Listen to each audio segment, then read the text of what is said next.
आप सभी का मेरे YouTube channel spark success academy में स्वागत है। और आज हम लोग क्लास 10 का हिस्ट्री पढ़ेंगे, जिसमें आपका दूसरा चैप्टर चल रहा था। इसका नाम है समाजवाद एवं साम्यवाद। ठीक है, तो इस चैप्टर्स में आपको लगभग 3 वीडियो डाला गया है इस चैप्टर से, जिसमें आपको बताया गया था कि समाजवाद का अर्थ क्या होता है, समाजवाद की शुरुआत कैसे हुई, और है ना यूटोपियन समाजवादी कार्ल मार्क्स के पहले का समाजवाद कैसा था, कार्ल मार्क्स के बाद का समाजवाद कैसा था, है ना। फिर आप पढ़े थे कि मतलब कार्ल मार्क्स के जीवनी पढ़े थे, है ना। कार्ल मार्क्स का जन्म कब हुआ, कार्ल मार्क्स के पिता का नाम क्या था, कार्ल मार्क्स किसके विचारों से प्रभावित हैं, कार्ल मार्क्स बर्लिन विश्वविद्यालय कब गए, उनका विवाह कब हुआ, है ना।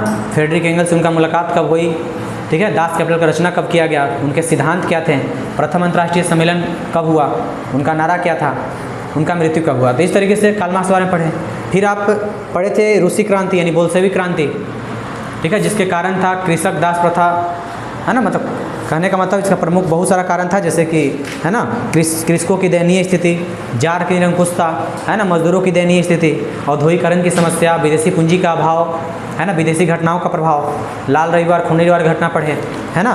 उसके बाद मतलब रूस में मार्क्स की क्रांति, है ना, तत्कालिक कारण पड़ा, रूस में मार्क्सवाद का प्रभाव क्या पड़ा, है ना। और लगभग 1975 में अंतर्राष्ट्रीय महिला दिवस का शुभारंभ, है ना, मजदूर दिवस 1 मई। तो इस चैप्टर में आप लगभग मतलब लेनिन तक के बारे में आप पढ़ चुके थे, है ना। यानी कहने का मतलब है कि लेनिन का राजनीति में आगमन हुआ रूस की राजनीति में, और यहाँ से मतलब करते क्या हैं कि अप्रैल से तैयार किए और भूमि शांति और रोटी का नारा देते हैं, जिससे क्या हुआ था अक्टूबर क्रांति, मतलब लास्ट में जिसका परिणाम निकला लेनिन के आने से कि अक्टूबर क्रांति के रूप में उनका मतलब प्रयास संभव हुआ, और वो बोल्शेविक दल से संबंधित हैं। तो यहाँ तक पिछले वीडियो में बताए थे कि बोल्शेविक क्रांति या उसको रूसी क्रांति या अक्टूबर क्रांति या नवंबर क्रांति भी कहते हैं, है ना। पुराने कैलेंडर नए कैलेंडर के अनुसार, है ना, नवंबर क्रांति अक्टूबर क्रांति उसका नाम पड़ा था। तो इस वीडियो में आपको पढ़ना है उससे आगे, जैसे जब है ना रूस की क्रांति हुआ कब, 7 नवंबर 1917 को, है ना। बोल्शेविक क्रांति कब हुआ, 7 नवंबर 1917।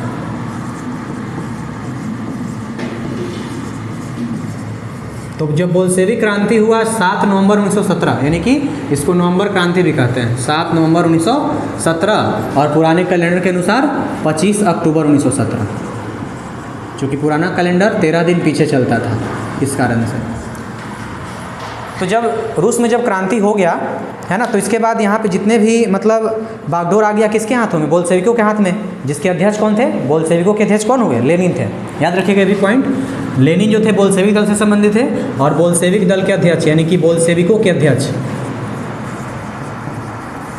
बोल्शेविकों के जो अध्यक्ष थे वो कौन थे, लेनिन।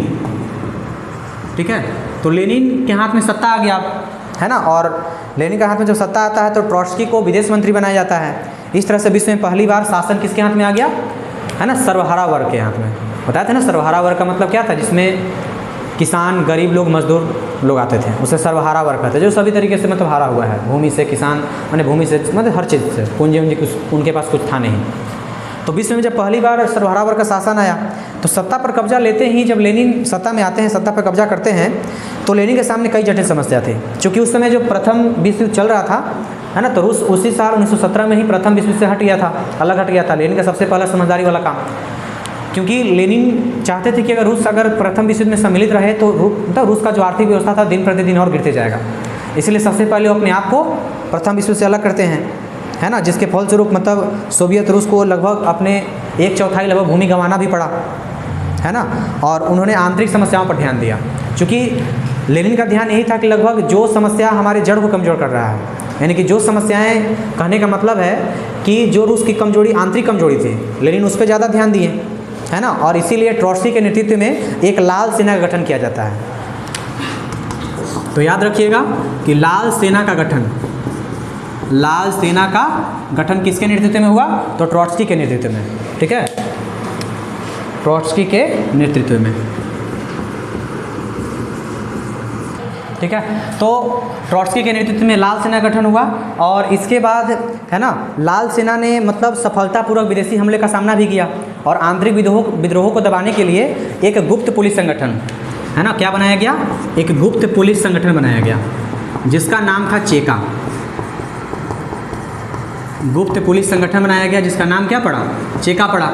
तो इस तरीके से लेनिन आंतरिक विद्रोह को दबाने में सफल रहे और है ना, लेनिन धीरे धीरे रूस को एक मतलब रूस में एक केंद्रीय मतलब शक्तिशाली केंद्रीय सत्ता स्थापना कर दी है ना। और कहा जाता है कि 1918 में विश्व का पहला, ठीक है ना, विश्व का पहला समाजवादी शासन स्थापित करने वाला देश रूस बन गया है ना। रूस का नया संविधान बनाया गया 1918 ईस्वी में।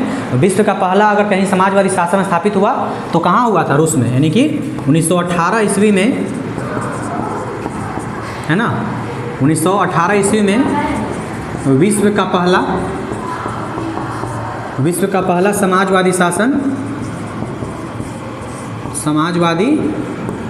रूस में स्थापित किया गया और नया संविधान बनाया गया।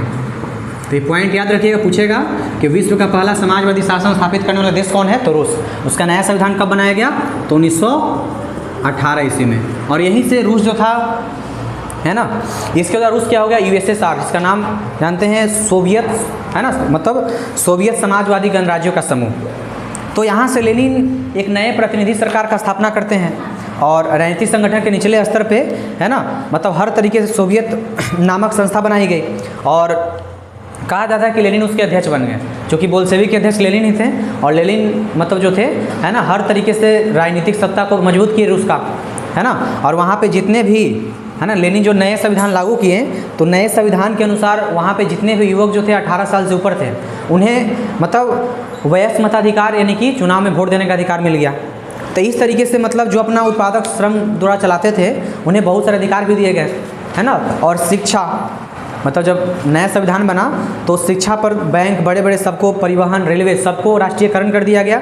और शिक्षा जो मतलब पहले चर्च के अधिकार था उस पर, शिक्षा पर से चर्च का अधिकार हटा दिया गया। यानी कि सारा का सारा चीज़, सड़क, परिवहन, रेल, सब सरकार राष्ट्रीयकरण कर दिया, है ना। यहाँ तक शिक्षा को भी मतलब जो चर्च के प्रभाव में था वो भी है ना सरकार के प्रभाव में आ गया। तो इस तरीके से लगभग लेनिन जो प्रयास किए, सुधारात्मक प्रयास किए रूस में, है ना, तो बोल्शेविक दल का नाम बदलकर साम्यवादी दल कर दिए, ठीक है ना। लेनिन जब सुधारात्मक कार्य बहुत ज़्यादा किए तो आगे चल करके बोल्शेविक दल का नाम बदलकर साम्यवादी दल हो गया और उसका चिन्ह रख दिया गया लाल रंग के झंडे पर, है ना, मतलब हथौड़ा या हंसुए को सुशोभित किया गया। यानी कि लाल रंग के झंडे पर अगर हंसुआ का निशान है या हथौड़े का निशान है तो समझिए वो दल कैसा है? साम्यवादी दल को समर्थन करता है, ठीक है। तो इस तरह से झंडा क्या हो गया? साम्यवाद का प्रतीक बन गया। तो साम्यवाद का प्रतीक याद रखिएगा, है ना, लाल रंग के झंडे पर हंसुए और हथौड़े का चिन्ह रहता है। तो है ना, उसके बाद लेनिन भूमि सुधार भी किए वहाँ पे रूस में, है ना, बड़े बड़े भूमिपतियों से ज़मीन लेकर के सब चीज़ राष्ट्रीयकरण किए और हर संसाधन वहाँ पे सरकार का हो गया और छोटे छोटे श्रमिकों को भूमि दिया गया खेतीबाड़ी करने के लिए, है ना। और इस तरीके से लेनिन जो है मतलब किसानों के लिए, फैक्ट्री में मजदूरों के लिए, है ना, तरह तरह के अधिकार दिए, है ना। और हर जगह पे मतलब लेनिन जो थे रूस में हर तरह के सुधारात्मक कार्य करने में सफल हो गए। इसके बाद लेनिन है ना नई आर्थिक नीति लाते हैं, सुनिएगा ध्यान से, नई आर्थिक नीति।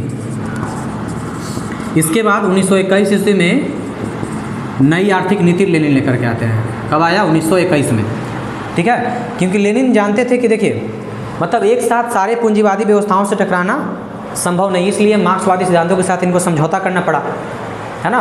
और 1921 में इन्होंने है ना क्या लाए? नई आर्थिक नीति लाए, है ना, न्यू इकोनॉमिक पॉलिसी, NEP, जिसके तहत कुछ कुछ बात है, जैसे सुनिएगा, जैसे इसका क्या क्या बात कहा गया है ना, कि किसानों से जो अनाज कर के रूप में लिया जाता था, ठीक है ना, जो मनमानी कर लिया जाता था, तो नई आर्थिक नीति का जो पहला बात रहा कि किसानों से अनाज ले लेने के स्थान पर एक निश्चित कर लगाया गया और निश्चित कर देने के बाद जो भी अनाज शेष बचेगा सब किसान का हुआ और किसान अपने इच्छा से उसका उपयोग कर सकता है। दूसरा कि जितना भी 20 से कम कर्मचारी वाला उद्योग धंधा है ना, उसको सरकार मतलब चलाने का अधिकार मिल गया, है ना। फिर उसके बाद व्यक्तिगत संपत्ति, है ना, और जीवन की बीमा संबंधित एजेंसी शुरू किया गया, है ना। विभिन्न स्तरों पर बैंक खोले गए, ट्रेड यूनियन की अनिवार्य सदस्यता समाप्त कर दिया गया। यानी कि नई आर्थिक नीति के तहत रूस की जनता को बहुत सारे अधिकार दिए गए, है ना, सब चीज़ का मतलब, है ना, सब चीज़ फिक्स हो गया। तो इस तरीके से लेनिन ने उत्पादन की जो कमी, उनके नीतियों के कारण जो पिछले है ना वर्षों में जो उत्पादन की कमी हुआ था उसको नियंत्रित किया और जिसके फलस्वरूप हुआ कि कृषि में मतलब आशातीत वृद्धि हुआ, ठीक है। और लेनिन ने इसका आलोचना भी किया था, लेकिन लेनिन जवाब देते हुए लगभग कहने का मतलब कदम से कदम बढ़ा करके आगे गए, है, और उसके बाद रूस में बहुत ज़्यादा वृद्धि हुआ, रूस की आर्थिक व्यवस्था सुधर गई। लेकिन 1924 में लेनिन की मृत्यु हो जाता है। ये भी याद रखिएगा कि लेनिन की मृत्यु, तो लेनिन की मृत्यु होता है 1924 में। तो जैसे ही जब लेनिन का मृत्यु होता है तो इनके उत्तराधिकारी को लेकर के समस्या खड़ा हुआ लोगों के बीच कि अब इनका उत्तराधिकारी कौन होगा। सभी समूहों के नेताओं के बीच संघर्ष चलने लगा, है ना। और 1929 में ट्रॉट्स्की भी को भी निर्वासित हटा दिया गया यहाँ से, ठीक है। और 1930 के वे मतलब 1930 आते आते वे सभी नेता खत्म कर दिए गए जो बोल्शेविक क्रांति में महत्वपूर्ण भूमिका निभाए थे, ठीक है। और लोकतंत्र और भाषण, प्रेस का स्वतंत्रता, मतलब व्यवस्था गड़बड़ाने लगा। लोकतंत्र जो था, प्रेस की स्वतंत्रता था, वो सब व्यवस्था खत्म कर दिया गया। पार्टी के अंदर भी, है ना, मतलब मतभेद होने लगा। इस कारण से हुआ क्या कि स्टालिन कम्युनिस्ट पार्टी का सचिव बना, है ना। और 1953 में अपने मृत्यु तक लगभग जो यहाँ के शासक बने, मतलब लेनिन के बाद ट्रॉट्स्की को भी हटा दिया गया। और 1930 आते आते सभी नेता हट गए जो बोल्शेविक क्रांति में महत्वपूर्ण भूमिका निभाए थे, है ना। प्रेस को भी हटा दिया गया, मतलब प्रतिबंध लगाया गया कुछ। लोकतंत्र में भी थोड़ा सा अधिकार छीन लिए गए लोगों से। और स्टालिन तानाशाही सरकार थे, है ना। और लगभग स्टालिन जो हैं, मतलब उस समय से जब शासक बनते हैं और अपने मृत्यु तक रहते हैं, तानाशाह करते हैं, तो जब इनका मृत्यु होता है स्टालिन की, तो ये भी याद रखें, ये भी क्वेश्चन पूछा जाता है कि स्टालिन की मृत्यु कब हुई। तो 1953 ईस्वी में, है ना। 1953 में जब स्टालिन का मृत्यु होता है तो यहाँ पे लगभग सोवियत संघ में समाजवाद पर प्रतिकूल प्रभाव पड़ना शुरू होता है। और वे सभी विशेषता जो मार्क्सवाद और उनकी नीतियों ने, मतलब मानवतावादी आदर्शों पर जो प्रभाव डाला, उन सभी नीतियों को आगे लाने के लिए, है ना, बहुत सारे नेता फिर से शुरू होते हैं, है ना। और उसके बाद इस मतलब दूसरी ओर स्टालिन अधिक प्रयास किए थे कि विश्व के मानचित्र पर, मतलब रूस जो है विश्व मतलब शक्तिशाली देश बन के उभरे, है ना। 3 पंचवर्षीय योजना भी आए थे, जिसके कारण कृषि में आधुनिकीकरण किया गया, विज्ञान को आगे बढ़ाया गया, है ना। फिर रूजवेल्ट, चर्चिल, है ना, मतलब सब लोग, मतलब 3 दशकों में मतलब रूस जो था विश्व का एक महान शक्ति बन गया। स्टालिन तानाशाही थे, लेकिन कम से कम रूस को, है ना, आगे ले जाने का काम किए, है ना।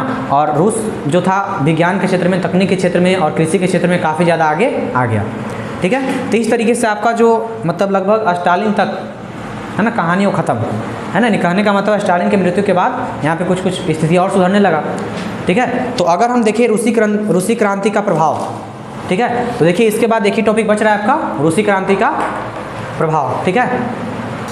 देखिए अगर, है ना, लास्ट में आपको पढ़ना क्या है, रूसी क्रांति का प्रभाव। देखिए अगर आप बात करें रूसी क्रांति के प्रभाव का, यानी कि रूसी क्रांति का प्रभाव क्या क्या पड़ा, तो रूसी क्रांति का जो सबसे पहला प्रभाव पड़ा कि देखिए इसका सबसे पहला प्रभाव कि इस क्रांति के पश्चात, यानी रूसी क्रांति के बाद श्रमिक और सर्वहारा वर्ग का शासन रूस में स्थापित हो गया। और सभी क्षेत्रों में जो भी जिन देशों में स्वतंत्रता के लिए आंदोलन चल रहा था, उनको और ज़्यादा प्रोत्साहन मिल गया, है ना। तो इस क्रांति के बाद रूस में पहली बार श्रमिक वर्ग और सर्वहारा वर्ग का शासन स्थापित होता है। इसके बाद रूसी क्रांति के बाद पूरा विश्व विचारधारा के स्तर पर 2 भागों में बट गया, एक पूंजीवादी और दूसरा साम्यवादी, है ना। कितने भाग बटा? 2 भागों में। एक पूंजीवादी जिसका नेतृत्व कर रहा था अमेरिका, और एक साम्यवादी। इस साम्यवादी का नेतृत्व कौन करेगा? रूस, है ना, याद रखिएगा, ठीक है। विश्व विचारधारा के स्तर पर रूसी क्रांति के बाद 2 भाग में बट गया, पूंजीवादी और साम्यवादी। पूंजीवादी का नेतृत्व अमेरिका कर रहा था और साम्यवादी का नेतृत्व रूस कर रहा था। इसके बाद द्वितीय विश्व युद्ध के बाद, है ना, जो भी पूंजी का विकास हुआ, मतलब द्वितीय विश्व युद्ध के बाद रूस के बीच, मतलब कहने का मतलब है कि सभी देशों के बीच में लगभग शीत युद्ध का शुरुआत हुआ। तो शीत युद्ध इतना ही जानिए अभी, है ना, कि शीत युद्ध एक वैचारिक युद्ध है, मतलब वैसा युद्ध जो हथियारों से ना लड़ करके विचारों से लड़ा जाए, है ना, जो अस्त्रों से ना लड़ करके मतलब कागज़ पे एक तरीके से लड़ा जाए, ठीक है ना। तो शीत युद्ध एक वैचारिक युद्ध था जिसमें पूंजीवादी गुट के नेता कौन थे? संयुक्त राज्य अमेरिका, और साम्यवादी गुट के नेता सोवियत रूस था। यानी दोनों के बीच में द्वितीय विश्व युद्ध के बाद सोवियत रूस और अमेरिका के बीच में शीत युद्ध की शुरुआत हो जाती है।